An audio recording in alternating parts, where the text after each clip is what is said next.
From being a twisted teenager to becoming a murderer, this is the case of Ethan Windom. In the heart of Boise, Idaho, a chilling crime unfolded that would leave a community in shock and disbelief. Ethan Windom is a seemingly average 16-year-old boy with an unassuming demeanor, but beneath this facade lies a dark undercurrent that would lead to a horrifying event. What exactly is the startling truth behind Ethan Windom's case? Come along with us as we unravel this outrageous case. This is Unsolved Files, a place where crime stories are being brought to your doorstep. What are you waiting for? Just hit the subscribe button for more fascinating and suspense-filled crime stories. Now, let's get back into this story and uncover this mystery. On a cold January morning in 2007, the day started like any other. Dawn broke, casting long shadows over the quiet suburban neighborhood. However, as the day unfolded, an unimaginable horror was about to be discovered that Ethan Windom, a child of the community and a teenager with friends, hobbies, and a life not dissimilar to any other young person, had committed an act so heinous it would shake the very core of those who knew him. The crime scene was a grotesque tableau that no one was prepared to face. The victim was Ethan's mother, a 42-year-old woman who was brutally murdered in her own home, the one place she should have been safe. The authorities were stunned, their faces etched with disbelief as they processed the grim scene. A mother's life snuffed out by her own offspring. The details of the crime were horrifying. The brutality and the calculated coldness of the act were far beyond what one could expect from a 16-year-old.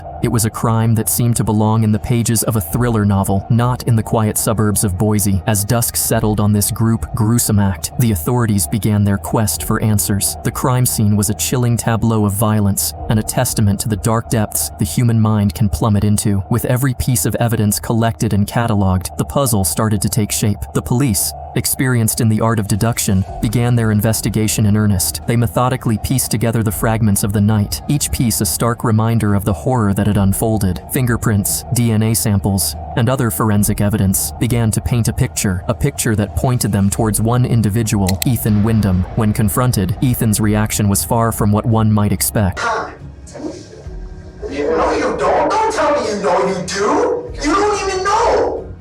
There was no panic, no denial, no attempt to flee. Instead, he calmly confessed to his actions, his words devoid of any remorse or regret. It was as if he was talking about someone else's deeds, not his own. It's no secret that Ethan and his mother had a tumultuous relationship, to say the least, but authorities have only scratched the surface of the horrifying nightmare that was hidden behind closed doors. Ethan had a rather interesting taste in film, but there would be one movie in particular that he favored above the rest. Authorities will soon learn exactly which movie that is, and Ethan's terrifying reasons as to why he loved it so much. Also, Ethan's recent interest in fitness was growing into a borderline obsession. Over the last several months, he has gained a significant amount of weight. According to an official police report, the teenager was consistently drinking weight gainer and may have been using steroids, although there was a strange explanation behind his soon newfound hobby. As Ethan continues with his story, he states that he returned home from his friend's house around 8:30 that night. Judy was reportedly asleep in her room at this time, so Ethan decided to sit down in his chair in the living room, where he supposedly watched several films before falling asleep. He apparently was woken to the horrifying sounds of his mother being gruesomely murdered. In the interrogation room, Ethan attempted to get the detective to tell him what they know and what evidence they have so that he can get his story to match and not give away more than he has to. Ethan wasn't cooperating with the detective. No! Forget that!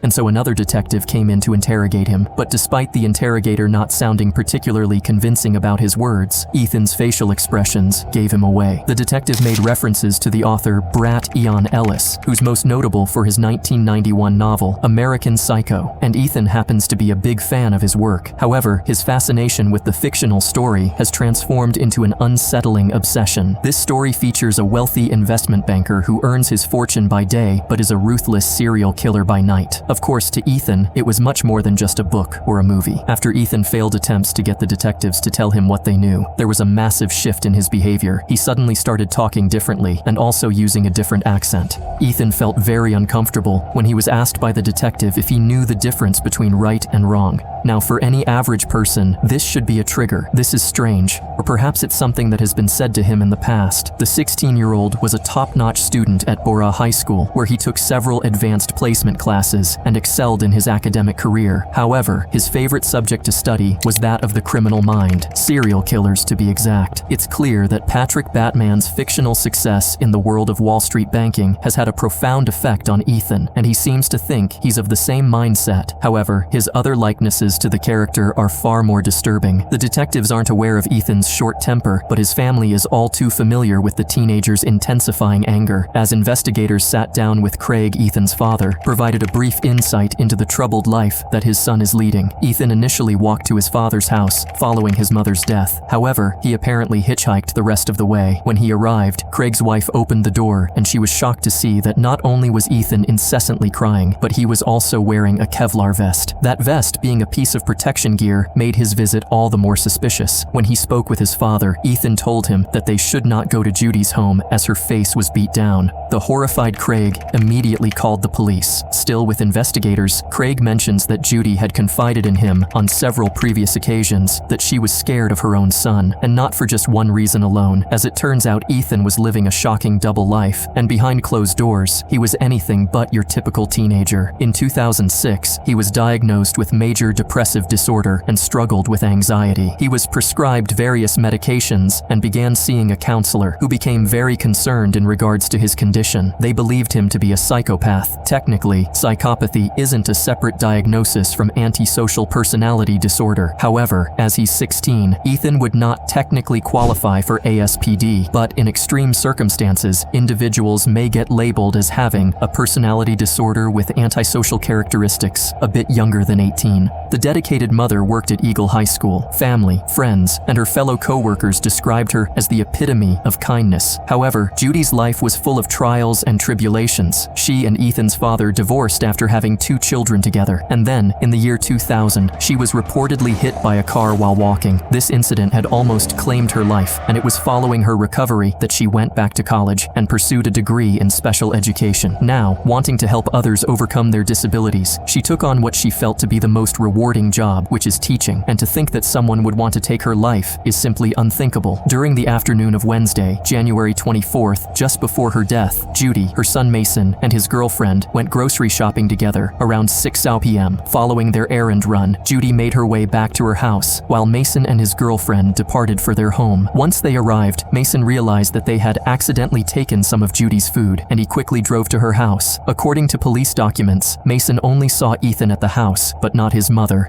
However, Mason left the residence, thinking nothing of the situation. Little did he know, he would never see his mother again. Ethan's concerning behavior had drastically escalated during the course of the previous year. The once quiet teenager was transforming into someone completely different. He reportedly became abrasive while puffing his chest out at everyone. One of Judy's neighbors recalled the rumbling arguments that could be overheard at Judy's residence. They stated that the altercation seemed to have recently leveled off. However, Judy apparently expressed her feelings of terror to them in regard to her youngest son. Despite her fear, Judy never gave up on working towards a better relationship with Ethan, but he was not so willing. In fact, Ethan's rage was supposedly morphing into horrifying acts of violence against his own mother. Ethan was mostly compliant with those in positions of authority, most notably his teachers, but he didn't show the same level of respect for his mother. Their relationship began to deteriorate when Ethan became controlling and would apparently bully Judy into getting what he wanted. For instance, he told his mother that he would like to use the master bedroom as his own, and supposedly forced her into moving her belongings into the smallest room. He then took over the living room, where he apparently pushed all of the furniture to one side of the room so he could place his chair in front of the TV. On January 25th, 2007, while Ethan's neighbor was driving around at 1:30 in the morning, he spotted Ethan walking along the street. According to police documents, he shouted Ethan's name out of his car window. It was loud enough to the point where there was no doubt that Ethan could hear him, but he just kept walking, where he walked to his father's house to break the news of Judy's death. After much interrogation and questioning, Ethan finally agreed that he murdered Judy without any remorse. In a courtroom filled with tension, the trial of Ethan Windom began, promising to unveil the true depth of this horrific crime. The trial was a spectacle that gripped the nation. The testimonies were narrow, painting a chilling picture of the events leading up to this unthinkable crime. Each witness account brought new, shocking details to light, revealing the twisted world Ethan Windom inhabited. The defense presented an argument of of insanity, claiming that Ethan was not mentally competent at the time of the crime. They called upon expert witnesses, psychologists, and psychiatrists who testified about Ethan's troubled mental state. They described him as a young man lost in a world of disturbing fantasies, unable to distinguish between reality and his dark imagination. But, however, the prosecution was ready to rebut. They argued that Ethan's fantasies were not evidence of insanity, but rather a testament to his calculated cruelty. They presented evidence that Ethan had meticulously planned his actions, demonstrating a level of premeditation that contradicted the defense's claim. The prosecution also highlighted Ethan's lack of remorse, pointing out his cold demeanor throughout the trial. They argued that this was not the behavior of someone who was mentally incompetent, but rather a clear indication of his guilt and lack of empathy. The court was left to weigh these arguments against the backdrop of Ethan's disturbing fantasies. It was a daunting question,